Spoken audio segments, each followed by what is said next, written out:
Got some more guest speakers coming up. That's God's way of saying life must go on. And that's an angel. That's an angel in the presence of us. All right, y'all, can I have y'all's attention? We want to get our next speaker going. Educational purpose. I need y'all to be quiet. This is at the Thank you so much. Thank you. Recovery all right. Speakers. Before I call him up here, I feel everyone needs to hear some of these messages. My next speaker that I'm gonna have come up here, and he don't mind. Y'all gotta tell the truth. This real. You know, we losing a lot. My next speaker that I'm gonna have come up here is the only person that I got high with. Alcohol and drugs. I remember, and he will tell you this. I remember us going to get some drugs. Pretty soon, right? Going back to my house, setting the drugs down on the table. So I'm gonna. And I looked at him and I said, "Hold on, man." I said, "I just want you to know, this is the last time you're gonna see me do this. It ain't gonna never happen again." And he said, "Let me tell you something, brother. This is the last time you're gonna see me do this." And I said, "Okay, that's what's up." He said, "Now come on, let's finish it up."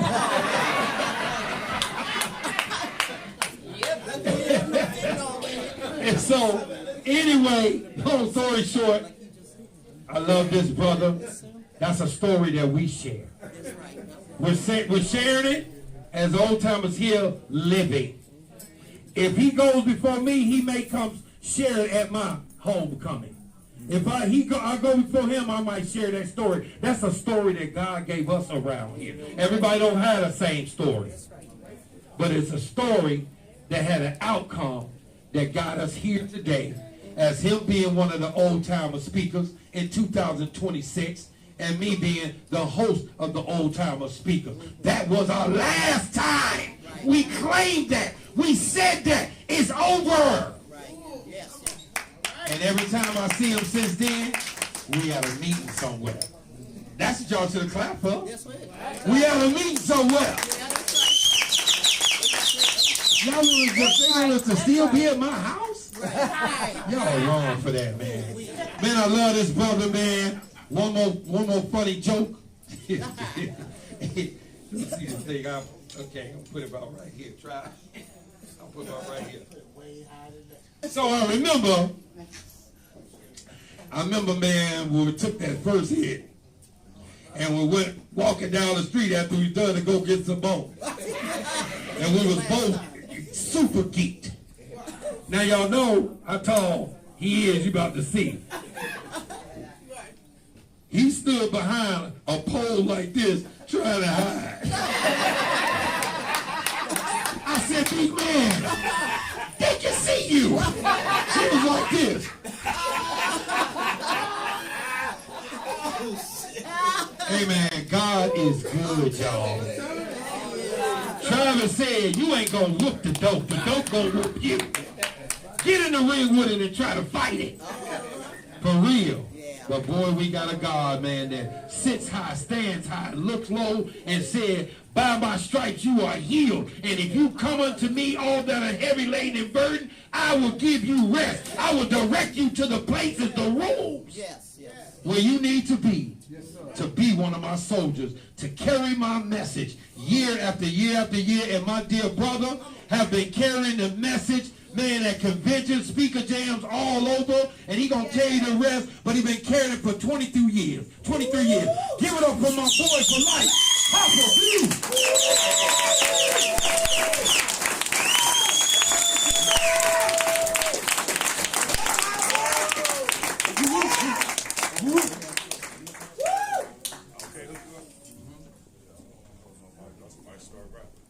I might hit y'all with 64 bars.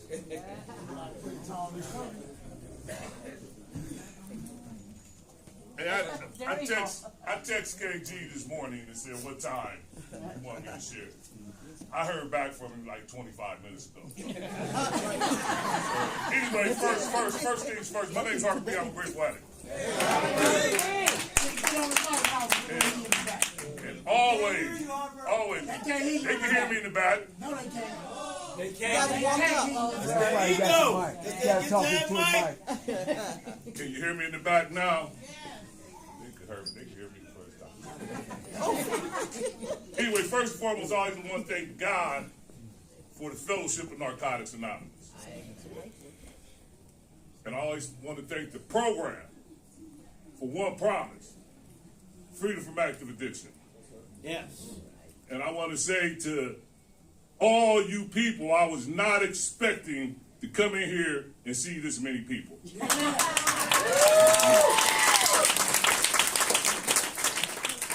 So to the best of my ability, I'm going to give you something. And how many people in here with less than a year? Stand up, just stand up. Less than a year. All right.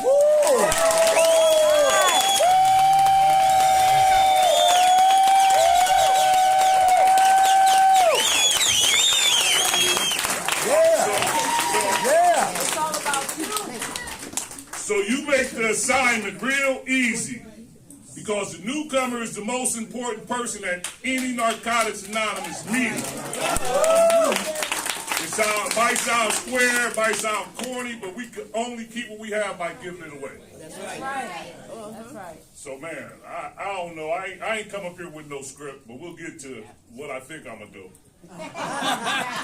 No, but there's a lot of people in here. You know, sometimes you get comfortable sharing in front of the people who you share in front of all the time, and we get to know each other, and people know your story, etc., etc. But everybody in here don't know my story. Over half the room. So, Aki, it's storytelling time. Yes, sir, it is. So first I want to say, man, I'm grateful, super grateful. I always say I got to thank God for the fellowship, because I didn't find Narcotics Anonymous. Narcotics Anonymous found me. I just happened to be working with some people who was members. And I tell you, Darlene, I worked at the Salvation Army twice, right? So the first time, I was dating this girl in the laundry room.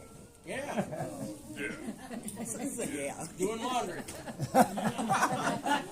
Dirty or clean? Anybody, you want to come up here and share? So anyway, on a Friday when I didn't have to work, and she was at work, and I got her van. And when it was time for her to get picked up after work, I was missing in action with her van. So I got found out because the people who was NA members was already asking me, Doug, did I want to go to meetings? And I'm like, no, I just have an occasional beer sometimes. I'm okay. You know what I'm saying? But I've been smoking rocks for a long time. I smoked rocks for 17 years. So on the thing it said 23 years. So my clean date is March 12th, 2003, Buddy K. Yeah. So I ain't taking no fronts. In 5 days, I'll have 23 years. And as I was sharing with my brother a few weeks ago, 23 years is a lifetime. Yes. So I've been clean for a lifetime.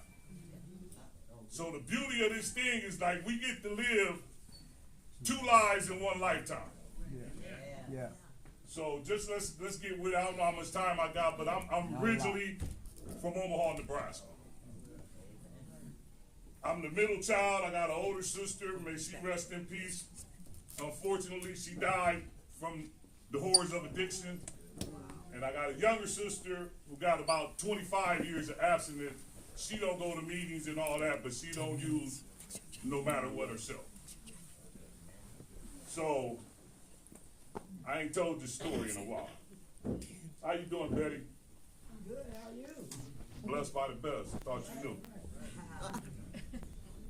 So anyway, my mom was a school teacher, assistant principal, and public school administrator. That was the evolution of her career. But before that, first she used to be a truant officer. So some of y'all might not be old enough to know what a truant officer is. But today, I ain't the oldest person in the room. I really feel good about that. Well. Well, 12 minutes. I ain't even got time to tell this story. This is a 12-minute story. So anyway, Here's something. what I wanted to share, like I could come up here because I ain't got no topic. I could come up here and talk about no matter what, walking through the pain, death, dying, living with grief. Right. But what God directed me to in the living clean is a spiritual crisis. Come on.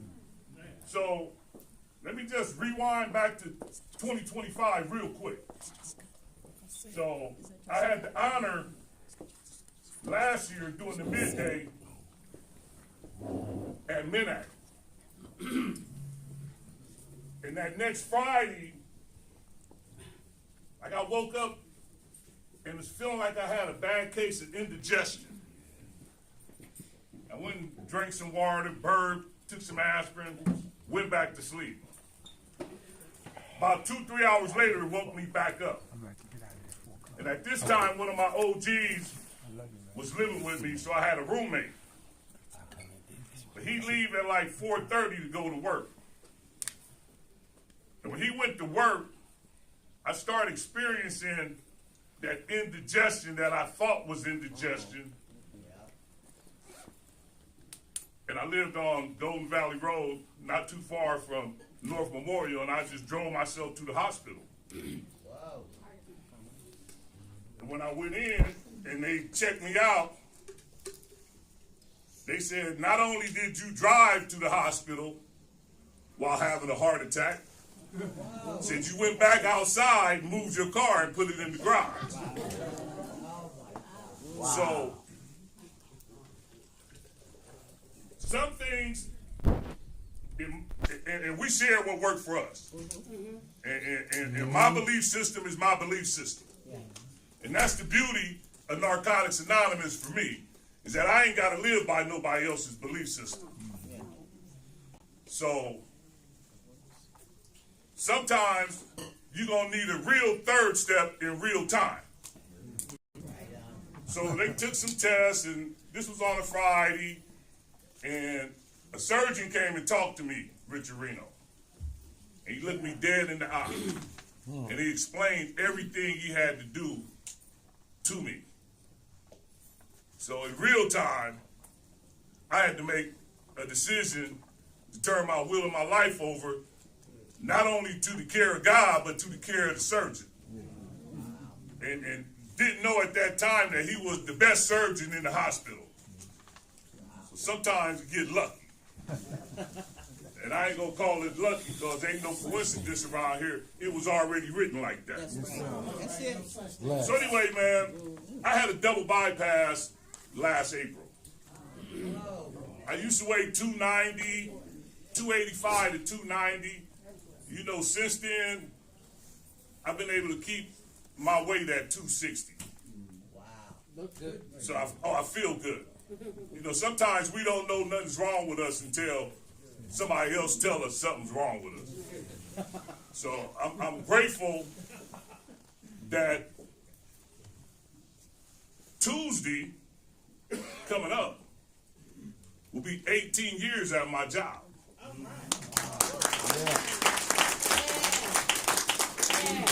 And I say that because the 6 weeks that I was off work, I didn't have time to wait on that short-term disability or that FM, whatever. I didn't have time to wait for it. I use PTO time. I got good insurance because what y'all taught me here, and I share all the time, the traditions is portable. You can take them anywhere. The program is always to be inside of you. Yes. So I came early and I stayed late. And rewinding back before the heart attack, they came to me because they had a massive worldwide, this is a worldwide company, they had a massive layoff. And they said, just me, not nobody else in the company. They said, we could cash you out, or you can be patient, and we're going to create you a new position. Yeah. And because I heard what y'all said, and I've been listening, then I'm glad I didn't dope fiend myself. And we know dope fiends like to take the money and run. And then ain't got no solution after they took the money and ran. So, great thing that I did be patient and take the new position, because the $3,300 hospital bill, they paid 85% of it. Yeah. All right. So,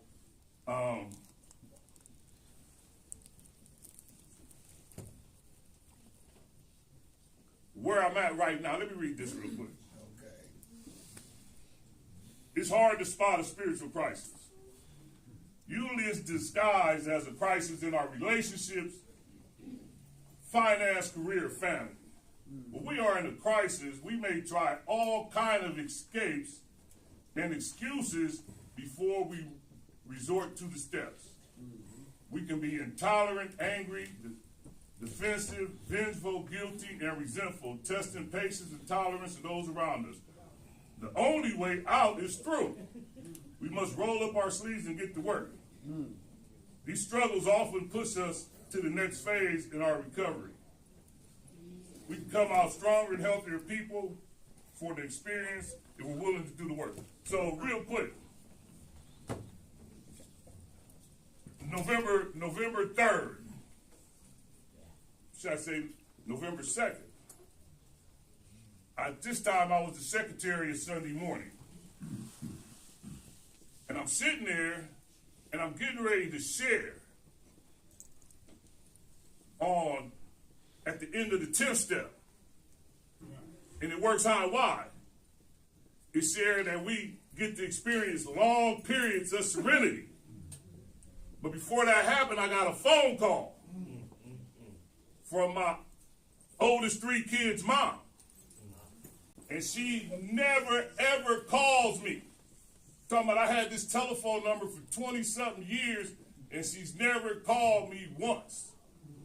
So soon the number hit, I knew that something had happened to one of my sons.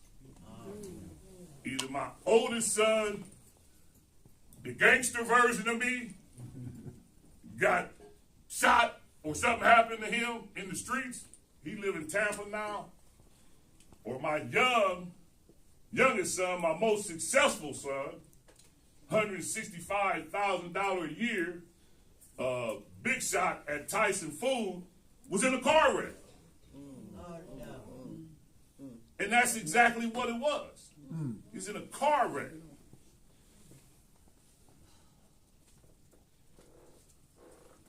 Proper preparation prevents poor performance. Yes, sir. Yes, sir. And I know through a loving, caring God that the only thing that could prepare me for this ordeal was the step work that I have already done. Yeah. So I go to work Monday and I'm talking to my oldest son, and he said he's going to go to Omaha on Thursday. And I said, okay, I'm going to give it a couple of days. You know, we think that we know what's going on. But one of my favorite things to say today is time tells its own story. That's right. So on my first break at 11 o'clock, I called my daughter and I asked her what's going on at the hospital. And she said, I don't know, but they just told my mom something, and she started crying.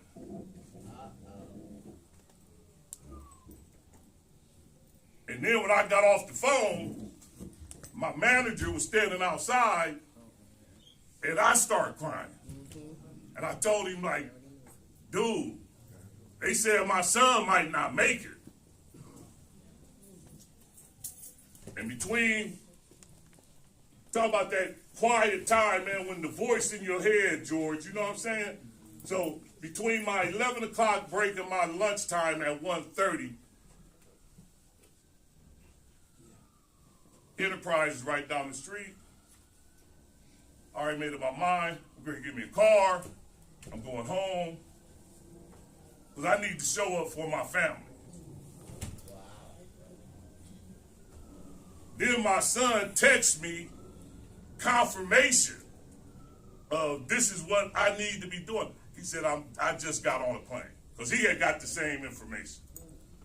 Long story short, November 5th at 9:11 in the morning, after 5 surgeries of them trying to save my son, they couldn't save him. He transitioned. So thank God. Thank God for the rooms in Narcotics Anonymous. Yes. No, where I've heard women, I ain't heard a lot of men. I know some men who have lost their kid. But where I've heard numerous women share about losing a child. Yeah. And you don't think it can happen to you. But I just told you, time tells its own story. So now I'm four months and 2 days on the other side of that. And I don't want to share. I don't want to share at meetings. I'm distracting myself with reruns of Chicago PD or any other series I could find on TV. But when I woke up last Saturday, I had an epiphany, spiritual awakening, that it's time to roll up my sleeves and get back into the step working process. Because I've done a lot of work, and I probably could live off the lot of work I've done for a long time, because one thing I ain't doing, I ain't getting high. Oh, there you go. Yeah. I have no reservations, because life will come up and it'll test your ass to see if you got a reservation. Sure will. Yes, it is. People listen, all you people with less than a year. People get high because they want to get high. Yep. A reservation is just an excuse to get high. And I say that because I had 16 different clean dates before this one. But since I made a decision to work the 12 steps, to get an understanding of the 12 traditions and the 12 concepts, like I just told y'all, by the grace of God, if life lasts and time passes, Tuesday morning I have 23 years uninterrupted. Woo! Yeah.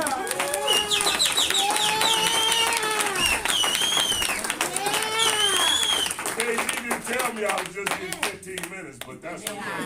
That's okay. So that day we was walking down the street, we was headed toward the bridge. Listen, I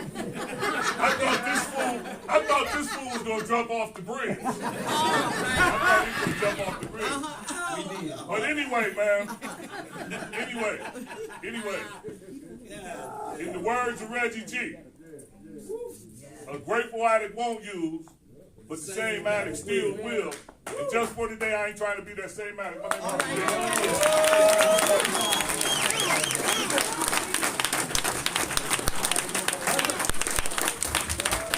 Come on, give it up for Arthur, man. If you didn't feel that, I felt that. And we, some of us are going through some times, man, that we never had in our life for recovery. And this was one of the things that I saw Harper B going through that I never seen him go through with losing his son, man. That really touched me. I understand that, man. That hurts. But like he said, we don't have to use get drunk about nothing no more. You follow me? Y'all hear me back there? No matter what, man, no matter what. That's the club I wanted to join. I didn't join nothing else but the no matter what club. For real. You know. All right, y'all, so come on. Our time is going. Listen, yes, it is 15 minutes for each speaker. And so we want to get our last speakers in here. Y'all ready for some more? All right. So real quickly, this next speaker, I never really got a chance to really sit down and talk with him, but what I did was I got a chance to watch him. And I got a chance to watch him on the rainy days, on the snowstorm days, pulling up in the parking lot. For some reason, we would always pull up around the same time. Might have been going to a different meeting in the building, but we were coming here. I'm out of here. When the basketball game was going on, the football game was going on, I watched this man come up and make sure that he set up the meeting and open the door for those to come in that needed and took it in to hear what needed to be heard in this room. Y'all, please, can y'all do y'all hugs outside the door or something? Come on, y'all.